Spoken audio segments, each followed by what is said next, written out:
नमस्कार सर्वांना, जय महाराष्ट्र. मी प्रशांत सागवेकर. एंटरटेनमेंट धमाल या कार्यक्रमामध्ये तुम्हा सगळ्यांचं स्वागत. मराठी चित्रपट आणि त्या चित्रपटांमधून होणारे नवनवे प्रयोग हे आपल्यासाठी आता नवीन राहिलं नाही. मराठी चित्रपटांनी अनेक वेगवेगळे विषय मांडले आणि वेगवेगळ्या विषयांमधून वेगवेगळ्या विषयांना हात घातला.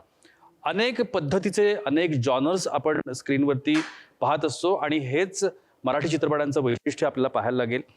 दुसरी गोष्ट, मराठी चित्रपटांचा जर आपण विचार केला तर त्यामध्ये नायक नायिका असतातच, आपल्याला सगळ्यांना माहिती आहे, आपण बऱ्याच जणांना ओळखतो.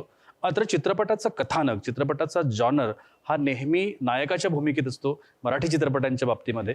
त्यामुळे चित्रपटाचा विषय काय आहे, तो कशा पद्धतीनं हाताळला गेलाय आणि त्या चित्रपटामध्ये कोण भूमिका करतंय, या सगळ्याच गोष्टी खूप महत्त्वाच्या ठरतात.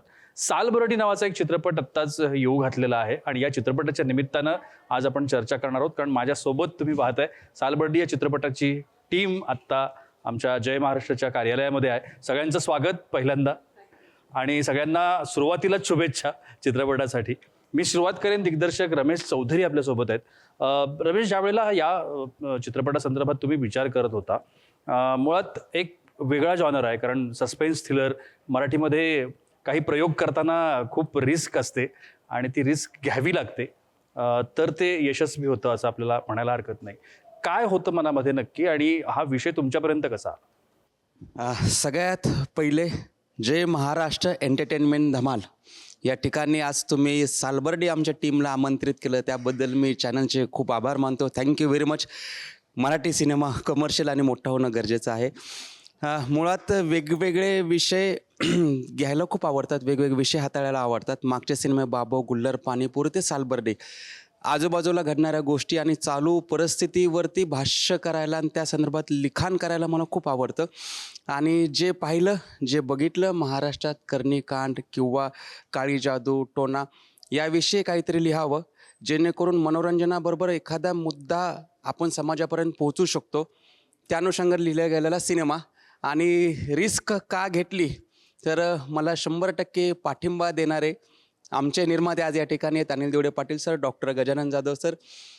निर्मात्यांनी मला सपोर्ट केला की घ्या म्हणून हा वेगळा विषय मी हाताळायचा खूप छान प्रयत्न केलेला आहे. प्रयोग आपण कितीही करू, पण त्या प्रयोगांसाठी जे अपना पैसा मने मने हा जो विषय असतो तो सगळ्यात महत्त्वाचा विषय आहे. आणि आता असं झालंय ना की आत्ता रिस्क फार वाढलेली आहे, म्हणजे आपल्याला हे स्वीकार करावा लागेल, त्याला चॅलेंजेस खूप आहेत. तर दोघंही आपल्यासोबत आहेत, अनिल देवडे पाटील आणि गजानन जाधव. दोघांकडून ऐकायला आवडेल की ही रिस्क घेण्याची इच्छा का झाली? बेसिकली नेबुला फिल्म्सची जी टीम आहे प्रोड्युसर्सची, ती खूप मजबूत आहे आणि आम्हाला सगळ्यांनाच एक इंटरेस्ट आहे मूवीमध्ये, चांगल्या मूवीमध्ये इंटरेस्ट आहे. आणि मूव्ही जी बनणार आहे ती महाराष्ट्राचा एक तुरा म्हणू, आपण शिरपेच म्हणू, हा मराठी इंडस्ट्रीचा ही मूवी असेल एवढं नक्की मी इथे सांगू शकतो. कारण की मराठी पिक्चरला बघण्यासाठी लोक का जात नाही, हा सगळ्यात महत्त्वाचा विषय आहे. ते का जात नाही, कारण एक्सपिरियन्स नसतो. जो एक्सपिरियन्स असायला पाहिजे थिएटरमध्ये जाण्याचा, एक्सपिरियन्स म्हणजे काय तर बेसिकली तो प्रकारचं म्युझिक, त्या प्रकारचे डान्स, त्या प्रकारचं कथानक आणि ती डेप्थ त्या मूवीमध्ये असेल तर लोक 100% येतील. आपण जे म्हणतो मराठी पिक्चरला हे नाही ते नाही, सगळं चुकीचं आहे. जर कॉन्टेंट चांगलं आहे आणि डिझाईन चांगला केलेला आहे, मूवी प्रोडक्शनमध्ये ताकद आहे, तर 100% लोक येणार. आणि हा मूवी आम्ही तेच म्हणतोय की तुम्ही एकदा एक्सपिरियन्स करा. हा मूवी तुम्हाला मराठी, हिंदी, हॉलिवूड हे सगळे विसरून जाणार तुम्ही. का? कारण की हा जो एक्सपिरियन्स आहे हा तुम्हाला कुठेही मिळणार नाही आहे. त्या प्रकारचा आम्ही मूवी बनवण्याचा प्रयत्न केला आहे. त्यामुळे आम्ही सगळे हे जे काही चौकट आहे ही तोडू या मूवीमध्ये, एवढं नक्की. नक्कीच. आणि आपण नेहमीच प्रयोग करत असतो, नाटकांच्या भाषेमध्ये आपण प्रयोग म्हणतो. हाही चित्रपटाचा एक प्रयोग आहे असं आपल्याला म्हणायला हरकत नाही. पूजा सावंतला तुम्ही पाहताय आणि पूजाला कोण ओळखत नाही, पण एका वेगळ्या भूमिकेत पूजा आपल्याला यावेळेला दिसणार आहे आणि ते सुद्धा पोलीस इन्स्पेक्टरच्या. आणि मला पण उत्सुकता आहे की हा आता काहीतरी वेगळं परत करायला मिळतंय तुला आणि स्क्रीनवरती, आणि त्याच्या शोधात आपण नेहमीच सगळे कलाकार असतात की आपल्याला वेगळं धाटणी सोडून काहीतरी करायला मिळावं. या भूमिकेबद्दल आणि तुझ्या अनुभवाबद्दल. खरं तर पहिले तुमचे आभार मानेन मी प्रशांत सर, कारण माझ्या करिअरच्या अगदी सुरुवातीचे काही इंटरव्ह्यूज प्रशांत सरांनी घेतले होते आणि आय थिंक त्यावेळेची जी पूजा होती थोडासा कुठेतरी शिकत आहे, कमी कॉन्फिडन्स, काय बोलू, काय नको. आणि आय थिंक तुमच्याकडूनच बऱ्याच गोष्टी शिकता आल्या त्यावेळेस आणि आज इतक्या वर्षांनी आपली पुन्हा भेट होते ह्याच पद्धतीने. खरंच थँक्यू सो मच. आजचा दिवस मी विसरणार नाही. आणि राहिला प्रश्न ह्या भूमिकेचा, मलाही ह्या अवतारात मला अनेक वर्ष पाहायचं होतं. मला नेहमी वेगवेगळ्या भूमिकाच करायच्या आहेत, ह्याचाच अट्टाहास होता माझा. आणि हाच एक अट्टाहास मी मनात ठरवलं होतं. अशी भूमिका माझ्या वाटेला येईल हे मला माहीत होतं. कधी ते माहीत नाही, पण खात्री होती की कधीतरी हे होणार. आणि सालबर्डीच्या निमित्तानं ते स्वप्न खरं झालं पण काही माझं. वेगळं करावं लागलं म्हणजे या आता आहे ना की भूमिका करत असताना आपल्याला पडद्यामागे पण काही गोष्टी कराव्या लागतात, काही अभ्यास करावा लागतो, काही वाचन करावं लागतं, काही पाहावं लागतं अनेक वेळेला. तर या चित्रपटासाठी म्हणून किंवा या खास भूमिकेसाठी म्हणून असं काही वेगळं करावं लागलं? अर्थात सर. मला वाटतं नुसतं भूमिका नाही, तर कुठल्याही गोष्टीमध्ये जर पारंगत व्हायचं असेल, तर प्रॅक्टिस किंवा अभ्यास खूप महत्त्वाचा आहे. मला वाटतं मी लहानपणापासूनच थोडा अभ्यास करत आले, कारण मी CID, क्राईम पेट्रोल, आहट ह्या आपण लहानपणापासून बघत आलोय ना आणि त्यावेळेस ह्याच एकमेव अशा सिरियल्स होत्या. सो मी ह्या जॉनराची चाहती तेव्हापासूनच झाली. सो आयडियली तेव्हापासून माझं सुरू झालं. ह्या भूमिकेसाठी सर मी सगळ्यात आधी जाणून घेतले त्या वर्दीचे प्रोटोकॉल्स. कारण त्या भूमिकेत शिरायचं म्हणजे त्याचे नियम आधी जाणून घेतले पाहिजेत. सो प्रोटोकॉल्सचं वाचन झालं. रिअल लाईफमध्ये जे ॲक्च्युअल पोलीस अधिकारी आहेत त्यांच्याशी भेटी घेतल्या, त्यांच्या सोबत घडलेले किस्से जाणून घेतले आणि एक त्यांची मानसिक स्थिती जाणून घेण्याचा प्रयत्न केला. असा एक माझ्या पद्धतीने मी छोटा-छोटा अभ्यास केला. नक्कीच आणि तो आम्हाला सगळ्यांना बघायला आवडेल. भरत गणेशपुरे आपल्या सोबत आहेत आणि महाराष्ट्र एका वेगळ्या पद्धतीनं त्यांना ओळखतो, एक विनोदी कलाकार म्हणून त्यांना ओळखतो. पण भरतजी ज्यावेळेला हा चित्रपट खरं तर याच्यामध्ये तुमच्या विनोदाची झालर आम्हाला बघायला मिळणारच आहे. पण नेहमी आम्ही शोधत असतो की आता गणेशपुरे वेगळं काय करणार आहेत. तर या चित्रपटात काही वेगळं पाहायला मिळणार आहे का प्रेक्षकांना? नाही नक्कीच वेगळं पाहायला मिळणार आहे कारण ही भूमिका नेहमीच्या आपल्या भूमिकापेक्षा थोडी वेगळी आहे.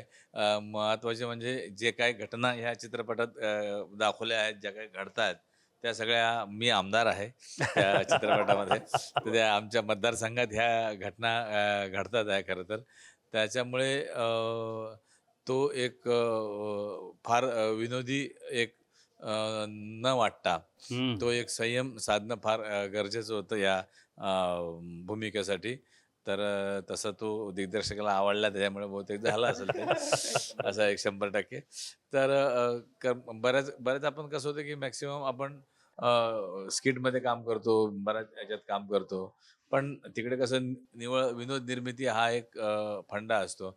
पण हा एवढा म्हणजे ज्या घटना ज्या सालबर्डी गावात घडतात, तर ते इतकं भयंकर आणि अंगावर शहारे आणणारा सगळा प्रकार आहे. त्याच्यामुळे त्याची एक म्हणजे त्याला काय म्हणतो आपण त्याला ते योग्य पद्धतीनं हाताळून त्याचा शहनिशा करून त्याचा छडा लावून हा व्यवस्थित सगळं झाला पाहिजे, असं त्या एकंदरीत त्या भूमिकेमागची सगळी भावना आहे. तर तशी मी थोडीशी आहे. आता कसं होतं की आमचा स्वभावच असा आहे की आम्हाला बघितल्यावर लोकं पहिले हसून देतात. त्याच्यामुळे मग म्हणून थोडंसं तो पण जॉनर त्या ठेवलेला पद्धतीचा आहे. ठेवलेला आहे. पण तो खरोखर म्हणजे जेन्युइन वाटावा या पद्धतीनं ते सगळं वर्कआउट पण स्क्रीनवर वास्तवची काही प्रॅक्टिस नाही सुरू आहे ना? तिकडून विदर्भातून कारण माहोल सध्या अशा राजकारणाचा माध्यमातून थोडं आपलं नेट प्रॅक्टिस करूया. नाही म्हणूनच विचारलं. शशांक शेंडे सर आपल्या सोबत आहेत. खरं तर शशांक सरांची आणि माझी पहिल्यांदाच भेट होतीये. पण सर तुम्हाला ज्या ज्या भूमिकांमधून आपण आत्तापर्यंत आम्ही पाहिलं आणि ज्या भूमिका आम्ही स्क्रीनवरती एन्जॉय केल्या तुमच्या, तो आनंद तुम्ही खऱ्या अर्थानं दिलात.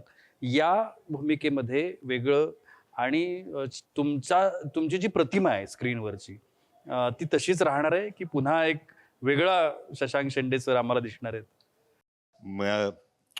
आतापर्यंत मग आता वयाचा एक टप्पा बघता बाप सोडून दुसऱ्या तर कुठल्या भूमिका मिळणार नाहीत हे तर नक्कीच आहे याच्यामध्ये.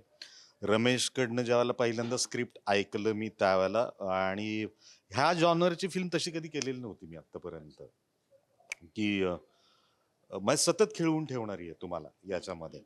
आणि पॉलिटिशियनच आहे. गाव लेवलवरती जे राजकारण चालतं त्याच्यातलं एक महत्त्वाचं व्यक्तिमत्व आहे. आणि गावामध्ये घडणाऱ्या काही घटना आहेत, त्या घटनांचा आपल्या स्वार्थासाठी कसा उपयोग करून घेता येईल याचा विचार सातत्यानं करणारा आहे. आणि घटना अशा घडत जात आहेत की तू अरे यांनी केलं असेल, त्यांनी केलं असेल, त्यांनी केलं असेल, संशयाच्या सुई आपण ज्याला म्हणतो ती सगळीकडे 360 मध्ये फिरते आहे.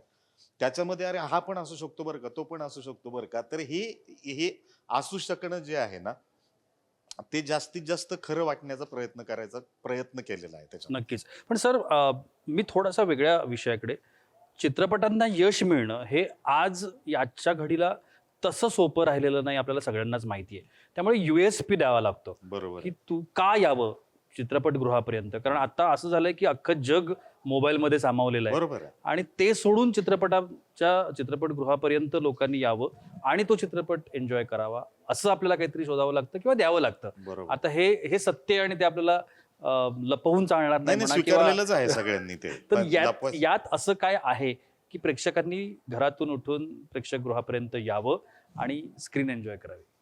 एक तर मुळात आहे ना, आता मराठी चित्रपट म्हटल्यानंतर तो काहीतरी मेसेज ओरिएंटेड असलाच पाहिजे. आणि ह्या संकल्पना, या भ्रामक संकल्पना आहेत ना, या पहिल्यांदा बंद झाल्या पाहिजेत.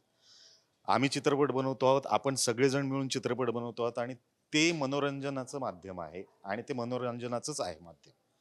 ज्या काही गोष्टी घ्यायच्या आहेत, भल्याबुऱ्या ज्या काही गोष्टी घ्यायच्या आहेत, ह्या अत्यंत व्यक्तिसापेक्ष आहेत की याच्यातनं काय भलं आहे, काय चांगलं आहे, आपलं आपण घ्यायचं आहे. आणि इन्व्हाइट 100% लागतो ना ऑडियन्सला. म्हणजे दोन आहे, एक तर 100% मनोरंजन आहेत, उत्तम गाणी आहेत की मनोरंजनाचे प्रकार काय आहेत त्याच्यामध्ये. मला चित्रपट का आवडतो, तर चित्रपट विनोदी म्हणून आवडू शकतो. काय पूर्वीचा एक काळ होता ज्याच्यामध्ये ट्रॅजेडी क्वीन, ट्रॅजेडी किंग असायचं, दिलीप कुमार साहेब. त्यावेळेला मला दुःख बघायला आवडायचं. तर मला घाबरायला पण आवडतं. मला कोणीतरी येऊन भॉ करत आहे आणि मी घाबरतो हे आवडतं. आणि मग स्वतःशीच असतो ना माणूस, अरे घाबरलो आम्ही, घाबरलो. तर ते एन्जॉय करायचं आहे म्हणून यायचं आहे. आणि ह्याच्याही पेक्षा सगळ्यात महत्वाची गोष्ट जी आपणच म्हटलं होतं की एवढ्या सगळ्या याच्यामध्ये जागतिक पातळीवरचा इतका मोठा कॉन्टेंट येत असताना आम्ही का मागे राहायचं आहे याच्यामध्ये. जर ऑडियन्स म्हणून मी स्पॅनिश हे बघतो आहे, कॉन्टेंट बघतोय, फ्रेंच कॉन्टेंट बघतोय, मग मराठी बघायला काय प्रॉब्लेम आहे. ही माझी नैतिक जबाबदारी आहे.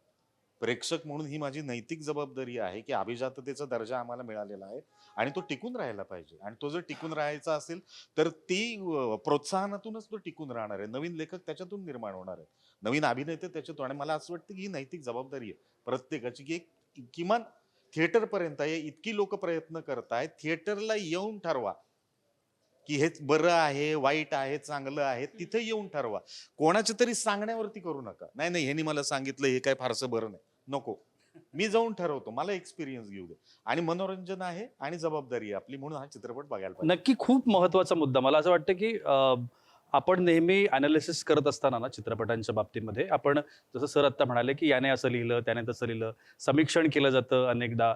आपण प्रीमियर्समधून अनेक समीक्षण बाहेर येतात आणि अनेक जण बोलत असतात. आज सोशल मीडियावरती अशा पद्धतीनं बोलणाऱ्यांची कमी नाही. मात्र आपण थिएटरपर्यंत जाणं ही एक नैतिक जबाबदारी निश्चितपणानं आहे. आणि ज्यांना आवड आहे, ज्यांना त्याच्यामधलं कळतं, ते निश्चितपणानं येतात. मला पूजा ना तुझ्याकडून आणखीन एक महत्त्वाची गोष्ट की नायिका ज्या आहेत त्या अशा पद्धतीच्या भूमिका स्वीकारायला थोड्याशा कचरतात. त्याचं कारण असतं इमेज. नायिकांना एकदा का या भूमिकेत प्रेक्षकांनी स्वीकारलं, आता इन्स्पेक्टर म्हणून स्वीकारलं की पाठवून इन्स्पेक्टर मग लाईन लागते की याही चित्रपटात इन्स्पेक्टर, त्याही चित्रपटात. हा धोका नाही वाटला भूमिका स्वीकारताना? नाही, येऊ दे ना अशा भूमिका, काय बिघडतंय. Big deal. आपण ना खूप खूप क्लिशे करून ठेवल्या त्या कन्सेप्ट. येऊ दे की, मला आवडेल अजून, मला कमिशनर करायला आवडेल, मला ACP करायला आवडेल. जास्त विचार केला की ते जास्त कॉम्प्लिकेशनमध्ये जातो आपण. लपाछुपीचा किस्सा सांगते मी तुम्हाला. लपाछुपी हा सिनेमा माझ्याकडे येण्यापूर्वी मला दिग्दर्शकाने सांगितलेलं, अनेक नट्यांनी तो नाकारलाय. कारण लपाछुपी या सिनेमात ती जी भूमिका आहे ती एका गरोदर स्त्रीची भूमिका आहे. आणि त्या सगळ्या वाटू शकतं ना कुठल्याही अभिनेत्रीला की मला आत्ता मोठी भूमिका करायची नाही आहे. पण मी त्यावेळेस ज्या कुठल्या वयात असेन तेव्हा मी डेप्थ पाहिली त्याची आणि मी तो सिनेमा स्वीकारला. आणि नंतर त्या सिनेमाने मला इतकं काही दिलं, मग मला असं वाटलं मी मूर्ख ठरले असते जर मी लपाछुपी नाही म्हणाले असते. तर ह्या कारणामुळे. सो माझं असं म्हणणं आहे की काही ठरवू नका की मला हे करायचं, हे करायचं, हे करायचं. जे समोर येईल, मानाने, रिस्पेक्टने जे ताटात पडेल ते अन्न आपलं. बाकी काय चालूच राहील पुढे. गणेशजी, या चित्रपटाच्या निमित्तानं तुम्ही एक, जसं आता तुम्ही म्हटला की वेगळी भूमिका करायला मिळतीये, पण जो सस्पेन्स थ्रिलर किंवा ज्या अशा पठडीतले जे चित्रपट आहेत ते अनेक वेळेला जर फसले तर तो धोका असतो आणि ते आपल्याला कुठेतरी स्क्रिप्ट लेवलवरती किंवा आपण जेव्हा चर्चा करत असतो तेव्हा कळतं. जेव्हा तुमच्याकडे ही स्क्रिप्ट आली किंवा याची थीम आली असेल, तुमच्याकडे वन लाईनर आला असेल, तेव्हा तुमची पहिली प्रतिक्रिया काय? नाही, मुळात याच्याबरोबर हा माझा तिसरा चित्रपट आहे आणि त्याच्यामुळे त्याच्या कथा ज्या आहेत, या कथा एक चांगल्या असतात त्याच्यामुळे ह्यांनी ही कथा सांगितली मला की असं असं सगळ्या माझ्या पूर्ण या पंचक्रोशीत एक भयंकर घटना घडत होत्या आणि तुम्हाला ह्याच्यात आमदाराची भूमिका करायची आहे. तर मी असा विचार केला की काही गोष्टी कशा समाजासमोर येणं फार गरजेचं आहे आणि आता ॲक्च्युली आता जे काही प्रकरण चालू आहे, खरात विरात सगळे बाबा जे काही निर्माण झालेले आहे, तर अर्थात तेव्हा हे नव्हते, ह्या चित्रपट केला तेव्हा, पण ह्या गोष्टी, ह्या बाबाच्या गोष्टी आहेत, ह्या अनेक वर्षापासून चालू आहेत. अनेक वर्षापासून म्हणजे कालही मी बोललो होतो, तो मी नवेचपासून ते सगळं अत्रे साहेबांनी सगळे लिहिलं, तेव्हापासून हे बाबा लोक आहेतच आहे आणि अनेक लोकांनी अनेक वेळा मार्गदर्शन करूनही काही थांबलेलं नाही आहे. पण आपल्या परीनं काय होईल ना, खारीचा वाटा का होईना, जर अशा पद्धतीचे सिनेमे जर आले, त्यातले काय बाबा 4 बायकांना वाटलं, 2 माणसांना वाटलं की बाबा नाही, आपण हे बंद केलं पाहिजे, आपण आपल्या पद्धतीनं जगलं पाहिजे, तर फायदा आहे. म्हणून हा सगळा स्क्रिप्ट करण्यामागचा खटाटोप हाच आहे. कारण आता फार बिकटच परिस्थिती झालेली आहे एकदम. म्हणजे दनादन पूजा करून आले लोक, दनादन बिलकुल. हा सर. बरं बरं म्हणजे आता कसं होतं, काही म्हणजे पाळणं काहीच नाही आहे. कोणतरी सांगितलं आपल्याला पूजा करायची आहे, मग आपण पूजा करतो. मग कोणतरी सांगितलं नाशिकला जायचं आहे, कुठं ह्या तीर्थक्षेत्राला जायचं आहे, तिकडून मग तिकडे पूजा झाली, आपली 2-3 दिवसाची पूजा झाली का येताना डायरेक्ट घरी येत नाही माणूस. पहिले 3 दिवस झाले बारमध्ये बसलो नाही म्हणते, पहिले 2 घोट मारून घरी येते. म्हणजे उत्तर पूजा त्याचं करून काय येतो. असं, म्हणजे हे सगळं असं विचित्र प्रकार चालू आहे. तर ते तसं होऊ नये किंवा त्या पद्धतीचे लोक जगू नये आणि सत्सत विवेक बुद्धीनं आपल्या बुद्धीला जे पटेल ते, मग कोणी सांगते म्हणून हे पूजा करा, कोणी सांगते म्हणून असं वागा, तसं न करता आपल्याला पटते ना, आपल्याला पटते की नाही हे चांगलं आहे, हे वाईट आहे, हे समजते आपल्याला की बा ह्यानं होत नाही, ह्यानं हे होणार नाही आहे, मग उगाच करून काय फायदा. तर तो हा सगळा भाग ह्या चित्रपटात असल्यामुळे थोडा जास्त इंटरेस्ट मला आला आहे. कारण अशा पद्धतीच्या आता आमदार पण मी अनेक चित्रपटात केलेले आहे, खासदार पण केलेले आहे, म्हणजे नेते जे आहेत ते सगळे माझे करून चुकलेले आहेत, इन्स्पेक्टर झालेले आहेत. पूजा याच्यात केल्यामुळे मी केलेलं नाही, बाकी नाही तर पहिला इन्स्पेक्टर मीच करणार होतो. तर असं तर तुमच्या भाषेमध्ये किंवा तुमच्या स्टाईलमध्ये आपण म्हणूया, प्रेक्षकांना एक आव्हान थिएटर पर्यंत नाही, येऊ देत सगळ्यांना. सगळ्या प्रेक्षकाला मला मनापासून सांगायचं आहे का आम्ही एक चांगला चित्रपट केलेला आहे. तर 17 तारखेला म्हणजे 17 एप्रिलला, बरं 17 एप्रिलला सगळ्या महाराष्ट्रात ह्या चित्रपट येऊन राहिला आहे. तुम्ही सगळे घरचे बाहेरचे लेकरं बाकरं घेऊन 17 तारखेला सगळे चित्रपटगृहात जा आणि ह्या पिक्चरचा आनंद घ्या आणि मला फोन करा. फोन नंबर खाली दिलेला आहे, म्हणजे टीव्हीच्या खाली दिलेला आहे. तर थँक्यू सो मच, तुम्ही सगळेजण आलात आणि सगळ्यांना ऑल द बेस्ट खरं तर. आणि एक नवीन काहीतरी निश्चितपणानं आपल्याला बघायला मिळेल आणि आणखीन एक सुपरहिट चित्रपट महाराष्ट्र अनुभवेल याची खात्री आपण सगळ्यांना बाळगूया आणि सगळ्यांना शुभेच्छा देऊया. Thank you so much. धन्यवाद.